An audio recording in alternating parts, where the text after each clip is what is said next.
Hello guys, welcome to our channel college T point. तो आज का वीडियो काफी इंपॉर्टेंट होने वाला है। यहाँ पे हम WBJE के जो काउंसलिंग प्रोसेस है उसको पूरी तरीके से डिटेल्ड वे में डिस्कस करने वाले हैं। मैं यहाँ ये नहीं बताऊंगा कि आपको रजिस्ट्रेशन कैसे करना है, क्या स्टेप फॉलो करना है। आपको बेसिकली जो मेन की पॉइंट्स है इसके, जहाँ पे काउंसलिंग हमें समझने की जरूरत होती है, जो प्रोसेस आया है काफी इंटरेस्टिंग प्रोसेस आया। अगर इस चीजों को आप इस पॉइंट पे नहीं समझोगे तो फिर आगे चल के आपको इसके लिए पे बैक करना पड़ सकता है। तो हम बेसिकली उन्हीं चीजों के बारे में इस वीडियो में डिस्कस करने वाले हैं। कुछ आधे की पॉइंट्स को मैं जो भी इंपॉर्टेंट लगेगा मैं खुद ही बता दूंगा। इसके अलावा भी आपको कोई डाउट रह जाएगा तो इंस्टाग्राम हैंडल पे भी हमें मैसेज कर सकते हो, कमेंट बॉक्स में भी हमें बोल सकते हो कि इसके बारे में भी आप वीडियो बनाओ। जिसके भी ज्यादा क्वायरीज रहेंगे उसके रिगार्डिंग हम वीडियो बनाएंगे, जिसके छोटे मोटे क्वायरी रहेंगे हम उसको मैसेज के थ्रू ही सॉर्ट करने की पूरी कोशिश करेंगे। तो बिना देरी किए हुए यार वीडियो को स्टार्ट करते हैं। सबसे पहले एक ओवरव्यू दे दूं, जो रजिस्ट्रेशन हो रही है वो फ्री हो रही है, फ्री ऑफ कॉस्ट है। जो भी WBJE के थ्रू रैंक सिक्योर किए हुए हैं वो डायरेक्टली जाके रजिस्ट्रेशन कर सकते हो। जेई मेन के थ्रू 500 रजिस्ट्रेशन चार्ज है, बट जो भी WBJE दिए हुए हैं उनके लिए फ्री ऑफ कॉस्ट है। ऑनलाइन आपको डॉक्यूमेंट अपलोड करना है। यहाँ आप केयरफुल रहोगे, अगर आप कोई भी डॉक्यूमेंट गलत अपलोड कर देते हो या गलत सेक्शन में भी अपलोड कर देते हो तो फिर आपको डिफिकल्टी फेस आउट करने को मिल सकता है। आपको कॉल करना पड़ेगा हेल्पलाइन नंबर पे, हेल्पलाइन सेंटर जाना पड़ेगा, एक्स्ट्रा एफर्ट करना पड़ेगा। इससे अच्छा है कि आप डॉक्यूमेंट को बहुत केयरफुली अपलोड करो। सबसे अच्छा तरीका, एक फाइल बनाओ जहां से डॉक्यूमेंट अपलोड करोगे और उसको सारे डॉक्यूमेंट को रीनेम करके 10th admit card, 10th marksheet, 12th marksheet ऐसे करके रीनेम करके रखो ताकि अपलोड करने के टाइम पे आपको कोई भी दिक्कत ना आए। जैसे ही आप डॉक्यूमेंट सक्सेसफुली अपलोड कर दोगे उसके बाद आपके पास चॉइसेस दिखने लगेंगे। जो भी आपके चॉइसेस होंगे वहां से आप चॉइसेस को शॉर्टलिस्ट करोगे, क्या क्या आपको चॉइसेस प्रायोरिटी वाइज भरना है। तो ये सब तो नॉर्मल चीजें हैं जो सब जगह से आपको देखने को मिल रही होंगी। यहाँ पे जो मैं बताना जा रहा हूँ अभी, बहुत केयरफुली सुनना, बहुत इंपॉर्टेंट है जानना आपके लिए। बिकॉज ये प्रोसेस जो है वो आपको बहुत अच्छा कॉलेज भी दिला सकता है, एट द सेम टाइम आपको इसका ड्रॉबैक भी फेस करने को मिल सकता है। बिल्कुल मिल सकता है, और कैसे मिल सकता है इस चीज को हम पूरी डिटेल वे से जानने की कोशिश करेंगे इस वीडियो में।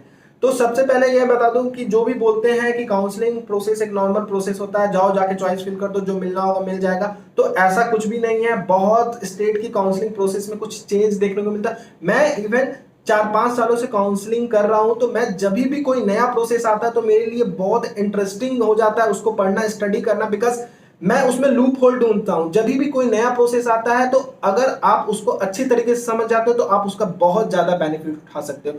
वहीं आप लोग अभी के काउंसलिंग प्रोसेस में करोगे WBJE के, कैसे वो मैं बताने जा रहा हूं आपको। सबसे पहले आप ये बात समझो कि पहले क्या होता था कि जब आपको सीट मिलती थी कोई भी कॉलेज में, लेट करो कि आपको एक्स कॉलेज में सीट मिल गई, अब आपको पहले राउंड में मिल गई तो आपको फी पे करना पड़ता था। फी पे कर अगर आप नहीं कर रहे हो तो वो सीट आपकी कैंसिल कर दी जाती थी और आपको काउंसलिंग से बाहर कर दिया जाता था। अब यहाँ पे चीजें कुछ अलग सी हैं। यहाँ पे क्या है कि आपको वो सीट तो नहीं मिलेगा, अगर आप पे नहीं करते हो पहले राउंड में तो वो सीट तो आपको नहीं मिलेगा। लेकिन अब क्या होगा कि आप काउंसलिंग से बाहर नहीं होंगे, काउंसलिंग से बाहर नहीं होगे। और काउंसलिंग से आप तब तक बाहर नहीं होगे जब तक आप खुद से विड्रॉल ले लेते हो, खुद से नहीं चाहते हो काउंसलिंग से बाहर होना। तो अब देखिए यहाँ पे क्या होगा, एक ब्लॉकेज सा क्रिएट होगा। जब आप पहले राउंड दूसरे राउंड में देखोगे तो एक ब्लॉकेज क्रिएट होगा, क्योंकि क्या है कि अभी जेईई मेन का एग्जाम हुआ नहीं, कोई भी विड्रॉल लेने के मूड में है नहीं। एट द सेम टाइम किसी को अपने मन का कॉलेज नहीं मिल पाता है, अगर वो सीट एक्सेप्ट नहीं करता है तो उसे पता है कि उसको कुछ नहीं होने वाला है उसका, वहां पे से आप काउंसलिंग से बाहर नहीं हो रहे हो, तो ब्लॉकेज तो क्रिएट होगा। ब्लॉकेज जो नीचे वाले बच्चे, नीचे रैंक वाले बच्चे जिनको एक अच्छा चांस मिल जाता था, सेकंड राउंड में अपग्रेड होकर कॉलेज अच्छा मिल जाता था, वहां पे यहाँ पे आपको ब्लॉकेज देखने को मिलेगा। अब ये जो निगेटिव पॉइंट है इसको पॉजिटिव वे में कैसे बदला जाए, अब इन चीजों को मैं एक एग्जांपल के थ्रू समझाने की कोशिश करता हूं। लेट कीजिए 3 कैंडिडेट है ABC। ए का रैंक सबसे अच्छा है, उसके बाद बी का रैंक है और उसके बाद सी का रैंक है। ए को लेट कीजिए एक्स कॉलेज मिला, ठीक है, लेकिन उसे वो नहीं चाहिए। और बी को वाई कॉलेज मिला, उसने क्या किया, उसे चाहिए या नहीं चाहिए, उसने उसको फी डिपॉजिट करके एक्सेप्ट कर लिया। ए ने उसका कॉलेज के लिए, उसके कॉलेज के लिए फी डिपॉजिट नहीं की। तो अब क्या हुआ कि जैसे ही फर्स्ट राउंड के बाद अपग्रेडेशन राउंड आया, बी को जो वाई कॉलेज मिला था वो ऑटोमेटिकली एक्स कॉलेज पे चला गया और ए फिर से पीछे आ गया। अब सी ने क्या स्मार्टनेस दिखाया कि एक लिमिट अमाउंट में चॉइस फिल किया और उसे कोई भी कॉलेज उस राउंड में अलॉट नहीं हुआ। तो अब उसको अपग्रेडेशन राउंड में वाई कॉलेज अलॉट नहीं होगा, बिकॉज आपको अपग्रेडेशन राउंड के लिए कोई ना कोई कॉलेज अलॉट होना चाहिए। तो वो राउंड सी के लिए अपग्रेडेशन राउंड वेस्ट चला गया, ठीक है। अब क्या होगा, नेक्स्ट राउंड में जो बी को कॉलेज मिला हुआ है अब उससे वो छीन नहीं सकता है। ऐसा नहीं है कि नेक्स्ट राउंड में फिर ए आके उस पर बैठ जाएगा। जब तक ऊपर के कॉलेजेस खाली नहीं होंगे, ऊपर के कॉलेज खाली होंगे तो नो डाउट अगर ए इनरोल है काउंसलिंग में तो सबसे पहले ए को मिलेगा। लेकिन अगर बी अपने कॉलेज को नहीं छोड़ रहा और ऊपर की कोई भी सीट खाली नहीं हो रही है तो ए को वो कॉलेज एक्स कॉलेज भी नहीं मिल सकता है, ठीक है।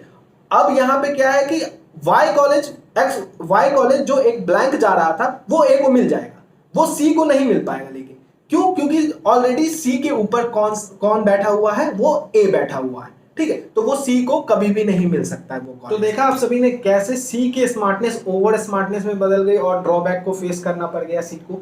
तो यहाँ पे मेरा सिंपल सा कहने का यही मतलब है कि जो बच्चे बहुत कम चॉइसेस भरते थे तो उनके लिए ये अपग्रेडेशन राउंड बेनिफिट हो सकता है ना हो पाए, तो इसलिए अपने चॉइसेस को बढ़ाओ थोड़ा सा।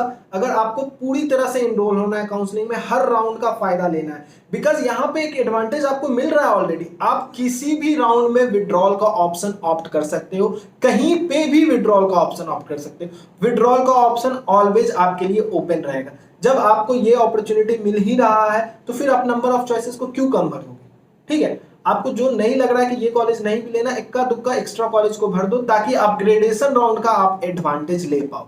अच्छा, ये जो ब्लॉकेज क्रिएट हो रहा है, नो डाउट कम रैंक वाले जो मतलब ज्यादा रैंक सिक्योर किए हुए 25,000 20,000 वाले रैंक वाले 30,000 रैंक वाले, उनको लिए ये दिक्कत की बात हो जाएगी। लेकिन यहाँ पे सबसे बड़ा बेनिफिट आपको मिलेगा राउंड थर्ड के बाद। वो कैसे? राउंड थर्ड के बाद क्या होगा कि जिन्होंने अपना सीट एक्सेप्ट नहीं किया होगा और जो ब्लॉकेज क्रिएट करके बहुत सारे स्टूडेंट बैठे हुए होंगे, ऑटोमेटिकली वो राउंड थर्ड के बाद बाहर हो जाएंगे। और जो हाई रैंक लेके लो कॉलेज लेके बैठे हुए होंगे, अचानक से आपको एक अच्छा अपग्रेडेशन देखने को मिलेगा, बहुत अच्छा। मेरी एक्सपेक्टेशन है, मेरी एक एक्सपीरियंस के अकॉर्डिंग मैं बता रहा हूं, एक अच्छा खासा आपको अपग्रेडेशन देखने को मिल सकता है राउंड थर्ड के बाद। तो राउंड थर्ड के बाद जो राउंड होने वाला मेरे अकॉर्डिंग सिक्स्थ राउंड, मेरे अकॉर्डिंग जो सिक्स्थ राउंड होने वाला है और आपके अकॉर्डिंग राउंड थर्ड के बाद जो अपग्रेडेशन राउंड होने वाला है, उस राउंड में आपको बहुत सारे चेंजेस देखने को मिल जाएंगे। तो पेशेंस रखना, राउंड फर्स्ट राउंड सेकंड में बिल्कुल घबराने की जरूरत नहीं है। मैं एश्योर कर रहा हूं आपको कि राउंड थर्ड के बाद डेफिनेटली आपको बहुत बेहतरीन कॉलेज मिल जाएगा, अगर आप अपने दिमाग को इस्तेमाल करके काउंसलिंग करते हो। और कोई भी दिक्कत हो यार तो मुझसे कंसल्ट करो, मैसेज करो, मैं ट्राई करूंगा। हो सकता है मैं सारे के जवाब ना दे पाऊं, लेकिन मैक्सिमम लोगों के जवाब दूंगा। और जो कॉमन प्रॉब्लम रहेगा उसके लिए मैं वीडियो आपके लिए लाता रहूंगा, ठीक है। अब देखिए यहाँ पे ये चीजें तो खत्म हो गई, ये सारी चीजें आपको समझ में आ गई कि कैसे काउंसलिंग चलने वाला है, कैसे चीजें होने वाली। अब जो बच्चे ऐसे समझ के बैठते हैं कि भाई मेरा रैंक ज्यादा था, मेरे को कॉलेज, और नो डाउट ऐसे बहुत सारे आपको चेंजेस देखने को मिलेंगे जो उसमें क्वायरी आएगी। बहुत सारे यूट्यूब पे एक मुहिम छिड़ेगा कि मेरे दोस्त का रैंक 7,000 था, मेरा 5,000 था, मेरे को वो कॉलेज नहीं मिला, 7,000 वाले को मिल गया। तो आप समझ रहे हो, प्रोसीजर को आपने ध्यान से नहीं पढ़ा, ठीक है। प्रोसीजर को आपने, जो चीज आपको फॉलो करने के लिए प्रोसीजर बोल रहा था उसको आपने फॉलो नहीं किया। आपने नॉर्मल काउंसलिंग प्रोसेस समझ के, जो दुनिया बोल रही थी कि काउंसलिंग में जस्ट जाओ, अपने प्रायोरिटी के हिसाब से चॉइस भर दो, जो कॉलेज चाहिए वो भर दो, आपको कॉलेज मिलना होगा मिल जाएगा। तो ये आपका कैसे निगेटिव वे में बदल गया, ठीक है। तो मैं यही समझा रहा हूं कि आपको कुछ लेना हो या नहीं लेना हो, लेकिन कहते हैं ना कि राजा को मारने के लिए, चेस में राजा को मारने के लिए आपको प्यादे का इस्तेमाल करना पड़ता है। तो जो छोटे कॉलेजेस हैं आपको प्यादे की तरह काम करेंगे यहाँ पे, ठीक है। विड्रॉल का ऑप्शन मिल ही रहा है, आप डेफिनेटली विड्रॉल ले सकते हो। तो ये सब चीजें थी जो एक लूप थी और किस तरह से आप एडवांटेज उठा सकते थे, मैंने इस वीडियो में बताया।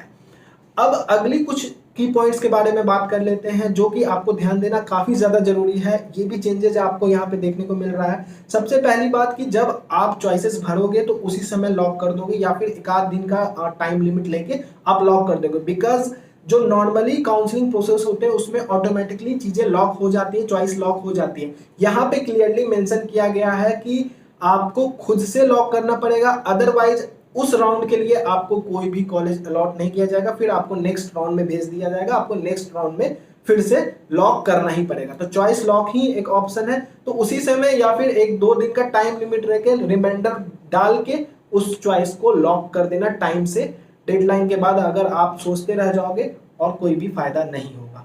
दूसरी बात ये, जो आपको अपग्रेड में चीजें मिलेंगी, just for example government college की मिलती है तो आपको 5000 पे करना है एक्सेप्टेंस के लिए, और प्राइवेट कॉलेज के लिए 40,000 पे करना है। तो अगर आपको फर्स्ट राउंड में गवर्नमेंट कॉलेज मिल गया लेकिन उससे ऊपर का कॉलेज आपको अपग्रेडेशन राउंड में मिल गया जो प्राइवेट कॉलेज था, ठीक है, तो उस समय जो 35,000 का डिफरेंस आ रहा है उसको आपको पे करना पड़ेगा। अगर आप पे नहीं करते हो तो आपको वो सीट नहीं मिलेगा, आपका जो पहले वाला सीट है बस वही रह जाएगा। तो ऐसा नहीं है कि अपग्रेडेशन राउंड में आपको कॉलेज मिल गया मन मुताबिक, आप खुश हो जाना कि ठीक है अब तो मिल गया है फिर भी मैंने एक्सेप्ट किया हुआ। आपको एट ए टाइम जब नया कॉलेज मिलेगा जो डिफरेंशियल अमाउंट है आपको वहां पे करना होगा। तो ये सब चीजें थी जो हमें ध्यान रखना है काउंसलिंग करते वक्त। और भी कोई चीजें होंगी तो आप बिल्कुल कमेंट बॉक्स में कमेंट करो, वीडियो तो हम आपके लिए बनाते रहेंगे। अगर कुछ अदर टॉपिक आपको डाउटफुल लग रही है तो उसके लिए भी वीडियो आएंगे, वरना कॉलेज कंपेयर बहुत सारे वीडियोस ऑलरेडी डाल रखे गए हैं। और अब जो न्यू सेशन बनने वाला है, न्यू वीडियो का सीरीज बनने वाला है, उसमें आपको प्रीवियस 3 ईयर के कट ऑफ एनालाइजेशन दिखाई जाएगी कि किस तरीके से केवल प्रीवियस ईयर के कट ऑफ पे आप 100% श्योर नहीं हो सकते हो, आपको एनालाइजेशन करना चाहिए प्रीवियस 3 ईयर का कोई भी कॉलेज को शॉर्टलिस्ट करने। तो यार अभी के लिए बस इतना ही। आई होप ये वीडियो आप लोगों को पसंद आया, तो लाइक किए बिना जाना नहीं। अगर आपको रियली में ये वीडियो इंफॉर्मेटिव लगा है तो लाइक जरूर करना, और अपने दोस्तों को भी शेयर करो जिनको काउंसलिंग प्रोसेस मालूम नहीं है या फिर समझ नहीं पाते हैं इस प्रोसेस को, उनको भी शेयर करो ताकि वो गलत वे में ना जाए, गलत वे में ना भटके और सही तरीके से काउंसलिंग करें। और याद से सब्सक्राइब जरूर करें, through out the counselling process बहुत ही हेल्पफुल होने वाला है ये चैनल आपके लिए। Thank you and best of luck.